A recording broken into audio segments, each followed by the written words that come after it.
നമസ്കാരം, പ്രവാസി മലയാളിയിലേക്ക് സ്വാഗതം. വിമാന ടിക്കറ്റുകൾ വില കൂട്ടി വിറ്റ് 1,62,155 ദിർഹം തട്ടിയെടുത്ത കേസിൽ വിമാന കമ്പനി ജീവനക്കാരനെതിരെ ദുബായിൽ പുനർവിചാരണ നടക്കുകയാണ്.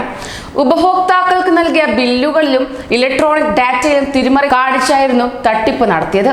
ഉപഭോക്താക്കളിൽ നിന്ന് വലിയ തുക ഈടാക്കുകയും കണക്കുകളിൽ തുക കാണിച്ച് അധികമുള്ള പണം കൈക്കലാക്കുകയുമായിരുന്നു ഇയാൾ ചെയ്തു വന്നിരുന്ന രീതി. കോടതിയിൽ കുറ്റം സമ്മതിച്ച പ്രതി 1 വർഷത്തിനിടെ 36 ഇലക്ട്രോണിക് രസീതുകളിൽ കൃത്രിമം കാണിച്ചതായി സമ്മതിച്ചു.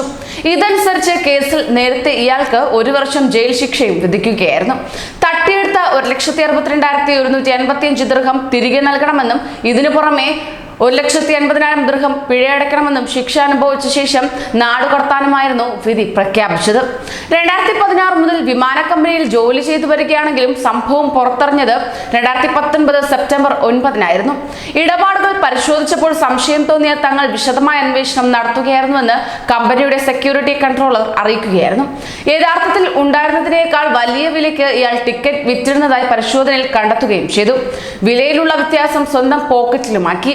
അങ്ങനെ ടിക്കറ്റുകൾ വില കൂട്ടി വിൽക്കുന്നതിന് പുറമെ വിമാനത്തിലെ ക്ലാസ് മാറ്റത്തിനുള്ള ചാർജ്, ടിക്കറ്റിനുള്ളിലെ എയർപോർട്ട് നികുതി, യാത്രാ തീയതി മാറ്റുന്നതിന് ഈടാക്കുന്ന അധിക ചാർജ് എന്നിവയെല്ലാം തിരിമറി നടത്തിയതായി കണ്ടെത്തുകയും ചെയ്തു.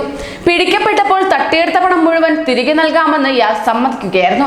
എന്നാൽ കടുത്ത ശിക്ഷ നൽകണമെന്നാണ് പ്രോസിക്യൂഷൻ വാദം. കേസിൽ സെപ്റ്റംബർ 23-ന് വിചാരണ തുടങ്ങുന്നതായിരിക്കും. കൂടുതൽ പ്രവാസി വാർത്തകൾക്കായി ഈ ചാനൽ സബ്സ്ക്രൈബ് ചെയ്യൂ.